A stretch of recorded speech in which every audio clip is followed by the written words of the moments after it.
Hey guys, it's Mary from Mary Leaf Makes. Today in this video I'm going to be showing you another basic embroidery stitch that I use often in my patterns, especially in my floral patterns, and it is the stem stitch. The stem stitch makes a really awesome woven in between pattern that I think looks the coolest as like an actual stem of a flower. And so we're going to be adding on to our sampler hoop. This is back stitch, if you remember correctly from the previous video, and now we're going to be doing stem stitch here at the bottom. So let's get started. So I have my embroidery hoop with my Kona cotton fabric in it. I have my 6 strands of DMC floss and my needle. You can check out my previous video about embroidery 101 supplies to learn more about everything that I'm using here. So stem stitch starts in the same way as all stitches do, by coming up through the fabric. And just like in back stitch, we're going to go a little bit further down on our line. And now instead of pulling all the way through, you're going to leave a little bit of a loop, making sure you guys can see that. And instead of pulling it all the way in, we're going to go in the middle of these 2 stitches right here. And we're going to pull through and then pull this tight.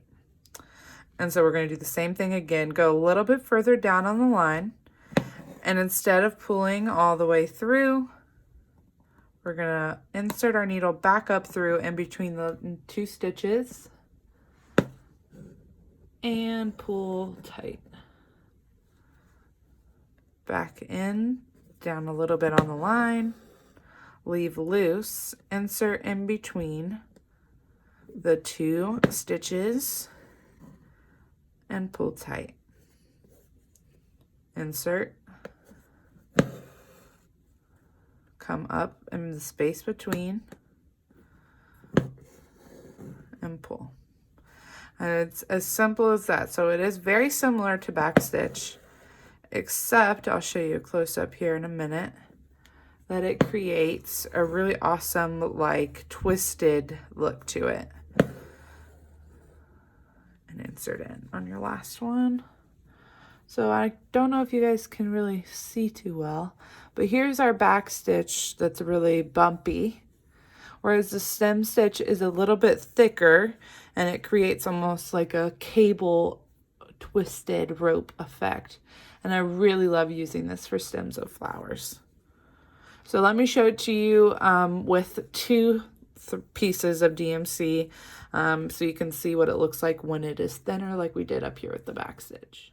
All right guys, now I'm going to show you the stem stitch with just 2 strands of DMC. It's the same exact thing. And it also doesn't matter if you decide to go on this side of the loop or this side of the loop, just so long as you're consistent throughout the entire stitch that you're using this piece of floss for, or else it'll look a little funky. So we just insert a few spaces over, insert back up in between the space, and pull tight. Leave a little loop. Sometimes it helps if you grab the thread with your thumb.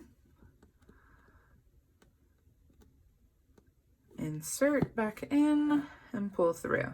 Now some embroidery artists like to use the stem stitch for lettering.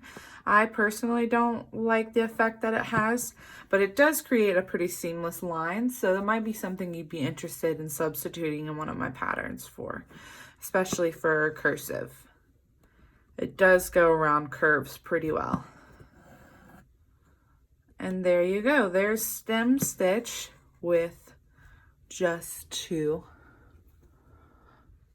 All right guys, so that's all for this video. I hope you enjoyed it and learned a little bit more. Please feel free to follow along with your own sampler. I'll be adding the pattern to the Patreon so that if you want to get some practice in before you start, you can. Check out the next video to see what stitch we do next to fill up our little sampler. Thanks so much for watching. Let me know if you have any questions.